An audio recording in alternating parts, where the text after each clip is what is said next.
Hey, it's Kevin. Thanks for coming back.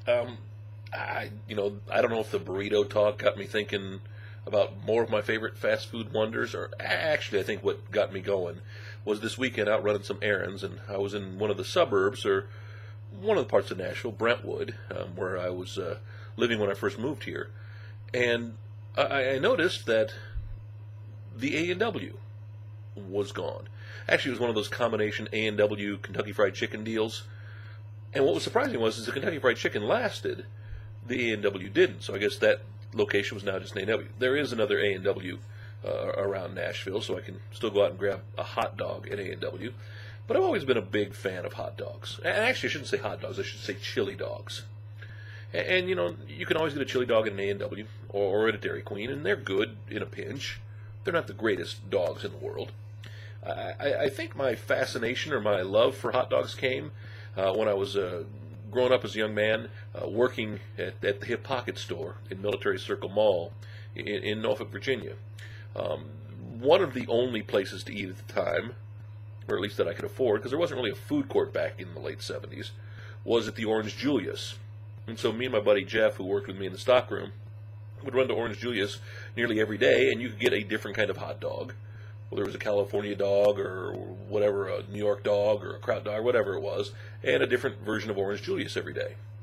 So I've always kind of loved hot dogs. I don't eat them a lot because I know they're not necessarily the greatest thing for you.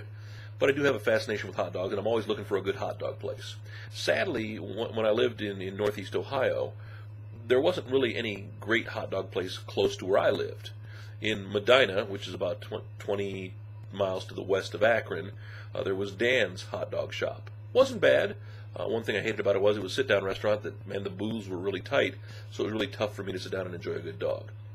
I would travel with my wife to Youngstown often to either go to the Jib Jab hot dog shop or Jay's famous hot dogs. I spent more time, I think, at Jib Jab. It was right off the interstate, pretty easy to get to. Granted, it was a 45-mile drive, but well worth it. Here in Nashville, I'm told there are a bunch of good hot dog places. Sadly, none close to the office. Most of them are downtown, which isn't necessarily that far, but you're dealing with parking, you're dealing with a hassle, and just, and lunchtime downtown traffic in a big city. There's Hot Diggity Dogs, sadly not open on Sunday. There's Zacky's Original Hot Dogs, which I hear is really good, but again, I don't know many people who've eaten there. Jimbo's World-Class Hot Dogs, another one I hear is good. And then one that's fairly close, but just, again, I just never get around to it, is a place called the Dog of Nashville.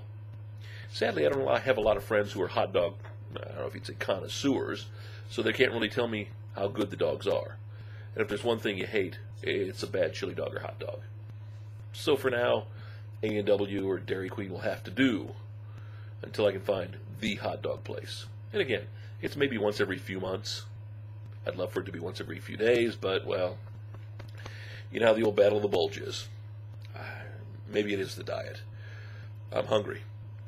Time to go get something to eat. Yeah, but I don't want to leave the office, so, okay, maybe not hot dogs. See you tomorrow. Another blog. I promise. I guarantee you. Not about food tomorrow.